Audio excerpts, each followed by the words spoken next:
Gilberto Jiménez Montiel, nacido el 1 de junio de 1927 en Paraguay, cuenta con la edad de 93 años.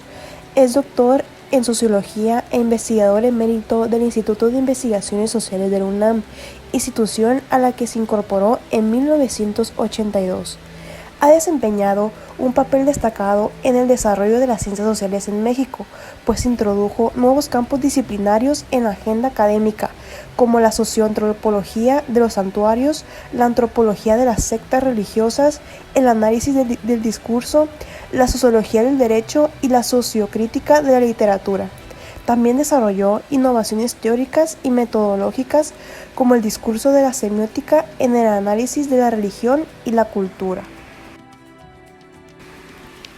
Jiménez Montiel concibe la cultura como el conjunto de hechos simbólicos presentados en una sociedad, así como también la organización social del sentido históricamente transmitidos y encarnados en formas simbólicas de los cuales los individuos se comunican entre sí, comparten sus experiencias, concepciones y creencias.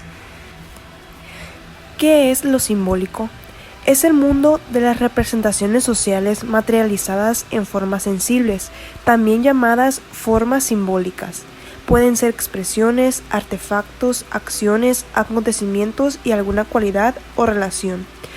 Todo puede servir como soporte simbólico de significados culturales, no solo la cadena fónica o escrita, sino también los modos de comportamientos, prácticas sociales, usos y costumbres, vestido, alimentación, vivienda, objetos, la organización del espacio o tiempo en ciclos de festivales. Con la ayuda del pensamiento marxista, haciendo referencia a que lo simbólico-cultural no constituye una superestructura porque sin producción social de sentido no habría ni mercancía, ni capital, ni plusvalía, se llega a la conclusión de que la cultura se encuentra en todas las manifestaciones de la vida individual y colectiva. La dimensión simbólica está en todas partes. Señaló de igual forma que la cultura es el trabajo, ya que los bienes materiales que resulten del trabajo solo pueden desarrollarse mediante este. Así también los símbolos forman parte de la cultura en la medida que son utilizados. Dentro de la cultura, cualquier entidad se convierte en un fenómeno semiótico y las leyes de la comunicación son leyes de la cultura. Así, la cultura puede estudiarse por completo desde un ángulo semiótico y a la vez la semiótica es una disciplina que debe ocuparse de la totalidad de la vida social. No se ha determinado el objeto de una disciplina que imponga solo un modelo o modelo unificado de investigación de cultura. Para la antropología estructural, la cultura es un código o sistema de reglas. La tradición marxista la concibe como una ideología y concepción del mundo, mientras que para la demología italiana es como un sistema conductivo y evolutivo. Para los culturistas es un modelo o pauta de comportamiento. Para Bourdieu, por su parte, es un esquema de interiorización de percepción, valoración y de acción. Y por último, para la Unión Soviética de la cultura, es un sistema modelante secundario. Todos los enfoques tienen en común el reconocimiento de la naturaleza semiótica de la cultura, por ende, son complementarios entre sí. La cultura podría definirse entonces como el proceso de continua producción, actualización y transformación de los modelos simbólicos. La concepción semiótica nos obliga a vincular los métodos simbólicos a los actores que los incorporan subjetivamente, modelos de, y los expresan en sus prácticas, modelos para. Esto quiere decir que no existe cultura sin actores ni actores sin cultura, o dicho de otro modo, la cultura es identidad, es decir, cultura actuada y vivida desde el punto de vista de los actores y sus prácticas. Existen dos maneras de estudiar la concepción semiótica de determinado sector cultural, y es por medio de la interiorización de cultura y la cultura objetiva. Las representaciones socialmente compartidas, que en este caso es la interiorización de cultura, estudia las ideologías, las mentalidades, las actitudes, las creencias y el stock de conocimiento propio de un grupo determinado, resaltando así la interiorización selectiva y jerarquización de pautas de significado por parte de los actores sociales. Por otra parte, la cultura objetiva estudia personalidades míticas, bebidas y elementos gastronómicos, objetos festivos o costumbristas, símbolos religiosos y danzas de etnias regionales. Gilberto Jiménez hace énfasis en que el paradigma de las representaciones sociales es una de las vías más fructíferas y metodológicamente más rentables para el análisis de las formas interiorizadas de la cultura, ya que detecta esquemas de percepción, valoración y acción.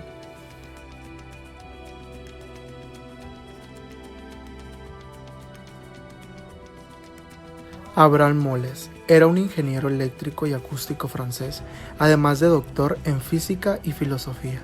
Es mayormente reconocido por los aportes que realizó al campo de la comunicación, relacionando sus áreas de experticia para generar conceptos únicos en el ámbito de la radio y la televisión.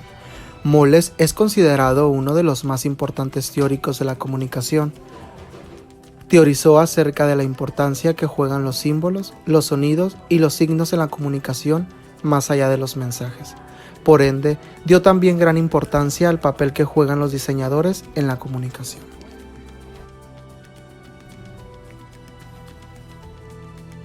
Imagen y texto, dos modos de expresión, dos modos de percepción. A partir del instante en que todos podemos potencialmente leer y escribir, el mensaje escrito nos hace a sí mismo iguales, en la medida que podemos reproducirlo y descifrarlo.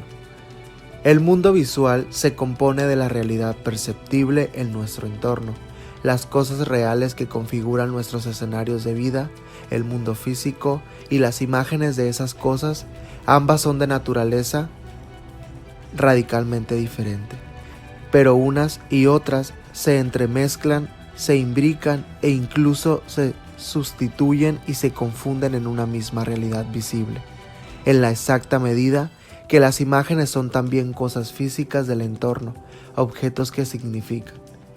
Lo que les confiere su condición de objeto en su soporte material, lo que los hace significantes es el mensaje que contienen.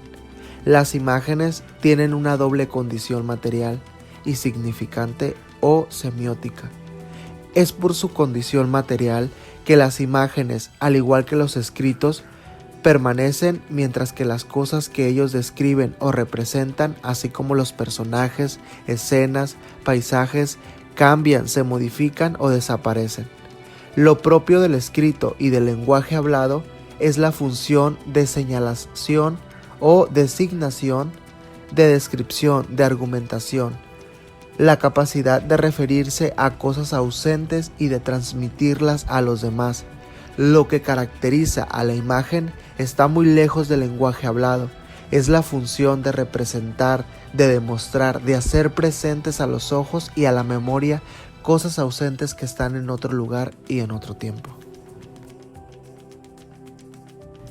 Los lenguajes gráficos. Una imagen es una representación. Vuelve a ser presente aquello que ya conocemos empíricamente en la realidad, el entorno perceptible. Está en la naturaleza de las imágenes. Percibir imágenes es reconocer formas, por eso las imágenes son un lenguaje universal. Por ejemplo, los niños y los analfabetas saben leer las imágenes, saben reconocer en ellas la realidad presentada. El ejercicio de la escritura-lectura es totalmente independiente del habla. La palabra escrita perro no tiene relación causal con el animal perro, ni con el sonido oral perro. Por esto, leer, escribir es función de un aprendizaje específico que llamamos alfabetización. En el trabajo gráfico publicitario, la imagen y el texto realizan funciones diferentes, interactúan y reproducen efectos que son siempre superiores. Es por esto que imagen y texto se complementan y se potencian en favor de mayores capacidades expresivas. Las interacciones imagen-texto. Casi siempre se manejan uno o dos tipos de fotografías dentro de un mensaje publicitario. Por ejemplo, la fotografía de un objeto de uso, representación realista con valores estéticos. su esquema técnico, demostración de tecnología, y una ilustración pictórica o fotográfica del momento de la utilización o de la satisfacción expresada por el usuario en el aviso. Es poco probable encontrar mensajes publicitarios constituidos exclusivamente por textos tipográficos. Siempre está presente como mínimo un ingrediente estético, como las deformaciones, superposiciones, contrastes, color y composición.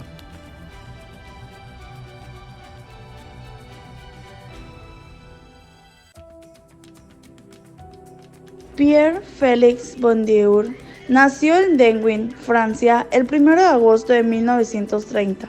Fue un sociólogo francés, uno de los más destacados representantes de la época contemporánea.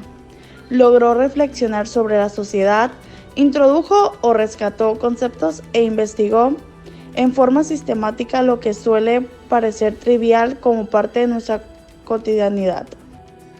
Al final de su vida se convirtió, por su compromiso público, en uno de los principales actores de la vida intelectual francesa.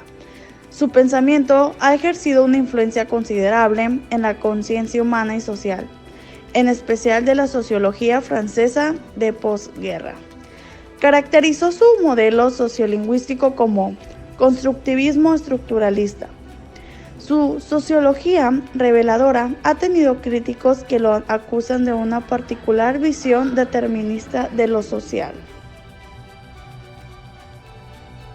Una de las propiedades de una enseñanza que funciona bien es la seguridad en sí misma. Esa especie de seguridad que da resultado de la certeza de no solo ser escuchado, sino entendido. Una certeza que es característica de cualquier lenguaje de autoridad o autorizado. Un claro ejemplo que nos comentaba el autor es que en una escuela politécnica se hacen resúmenes, mientras que en la Escuela Nacional de Administración se hace lo que se llama gran oral, que es técnicamente una conversación social, que esta requiere un determinado tipo de relación con el lenguaje, un tipo de cultura. Es importante destacar que también hay que preguntarse quién va a definir cuál lenguaje oral hay que enseñar. Una de las leyes de la sociolingüística es que el lenguaje que se emplea en una situación particular no depende solo de la competencia del locutor, sino también de lo que él llama el mercado lingüístico. Lo esencial de lo que ocurre en la comunicación no se encuentra en la comunicación. Por ejemplo, lo esencial de lo que ocurre en una comunicación como la pedagogía está en las condiciones sociales de posibilidad de la comunicación. Es necesario que los receptores estén predispuestos a reconocer la autoridad de los emisores, que los emisores no hablen por su cuenta, sino siempre como delegados, como sacerdotes mandatarios, y que nunca se otorguen la autorización para definir por sí mismo lo que debe de decirse o lo que no. Lo mismito ocurre con la enseñanza. Para que funcione el discurso profesoral común que se enuncia y recibe como algo natural, se requiere una relación de autoridad-creencia, una relación entre un emisor autorizado y un receptor dispuesto a recibir lo que aquel dice. Para dejar más en claro o resumirles todo, la comunicación es la situación de autoridad pedagógica. Supone emisores legítimos, receptores legítimos, una situación legítima y un lenguaje legítimo. Bueno, pero aquí se han de preguntar, ¿qué es un lenguaje legítimo, Hatsumi? Pues aquí se los enseño. Un lenguaje está conformado por fonológicas y sintácticas legítimas. Es decir, un lenguaje que corresponde a los criterios acostumbrados de gramaticalidad. Para entender esto, mejor lo voy a explicar con una frase. Lo dice bien, es muy probable que sea cierto. Bueno, y ya si no les quedó claro lo anterior, les voy a explicar más fácil. ¿Qué quiere decir legítimo? pues técnicamente es una acción a una costumbre que es dominante y no se conoce como tal. Es decir, que se reconoce tácitamente, o sea, como silencioso, o podríamos manejarlo como privado, callado, discreto. Y para finalizar mi tema, es importante destacar que el sistema escolar enseña no solo un lenguaje, sino también una relación con el lenguaje que lleva aparejada una relación con las cosas como los seres, una relación con el mundo totalmente desrealizada.